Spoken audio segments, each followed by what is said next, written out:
Nara Lokesh deputy సీఎంను చేయాలని TDP జిల్లా అధ్యక్షుడు కడప ఎమ్మెల్యే మాధవరెడ్డి భర్త రెడ్డప్ప గారి శ్రీనివాసులు రెడ్డి చంద్రబాబు నాయుడును కోరడం ఏపీ పాలిటిక్స్ లో హాట్ టాపిక్ గా మారింది.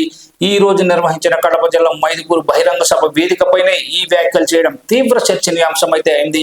ఈ రోజు ఆయన మాట్లాడుతూ టీడీపీలో లోకేష్ మూడో తరం నేత అని అన్నారు. యువ నేతకు డిప్యూటీ సీఎం ఇవ్వాలని డిమాండ్ చేశారు. లోకేష్ కు డిప్యూటీ సీఎం పదవి ఇస్తే పార్టీలో యువతకు ప్రాధాన్యం పెరుగుతుందనే అభిప్రాయాన్ని వ్యక్తం చేశారు.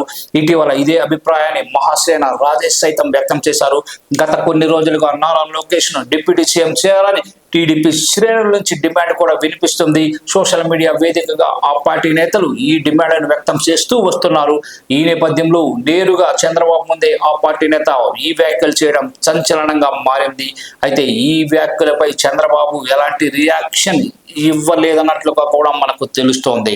ఇక విజయవాడ కనకదుర్గ ఆలయం వద్ద పారిశుద్ధ్య నిర్వహణ సరిగా లేదని, తాను నీరు చేరలేదని పలువురు భక్తులు వ్యాఖ్యలు చేసిన పోస్టుకు మంత్రి నారా లోకేష్ స్పందించారు. అసౌకర్యానికి గురైన భక్తులకు క్షమాపణలు చెప్పారు.